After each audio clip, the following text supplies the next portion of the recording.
আহ, এই যে সেনাপ্রধান যেটা নাকি রাওয়া ক্লাবে যেটা বললেন যে এইখানে ইয়েস, আমার কাছে, আমি একজন সাধারণ পার্সন, আমার কাছে অনেক ইনফরমেশন নাই।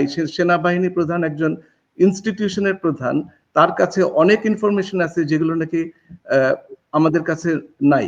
বাট আমরা যেটা শুনি তা বাইরে বিভিন্ন ষড়যন্ত্র তন্ত্র এক একটা এক এক পিস করে তারপর আমরা আমাদের একটা আইডিয়া মাথার মধ্যে করি।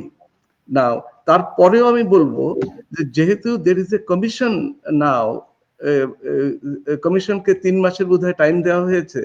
এই যে 22শে ফেব্রুয়ারি কমিশন হয়েছিল, এটা 3 মাসের টাইমের মধ্যে কমিশন রিপোর্ট। কমিশন তো হলো এটা যতদূর আমি জানি, আই মে বি রং, যে এটা হলো লিগাল একটা আপিলেট ডিভিশনের একটা অংশ। এটা মানে this is, they can subpoena, they can ask anybody for, যেমন আমি এক্সাম্পল বলি যে এখানে যে আমেরিকায় যে 9/11-এর ব্যাপারে প্রেসিডেন্ট বুশকে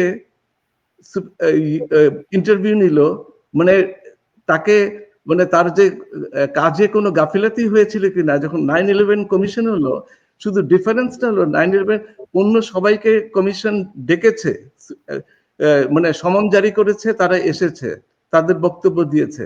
শুধু প্রেসিডেন্ট যেহেতু তার অনেক ধরনের অ্যাক্টিভিটিস আছে, commission went to white house to interview George Bush, যে তার কোনো এই যে ইন্টেলিজেন্স যেসব নাকি 9/11-এর আগে কিছু যে ইনফরমেশন পেয়েছিল, ওইটার উপরে সে কি টাইম মতো ঠিক মতো কাজ করেছে কিনা।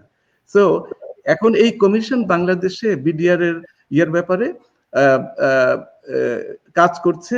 এই আর 2-2.5 মাস পরে একটা রিপোর্ট বের হবে, মানে তারা একটা রিপোর্ট করবে, এবং এই কমিশনের উপরে বিডিআর ফ্যামিলি এবং বাংলাদেশের জনগণের আস্থা আছে।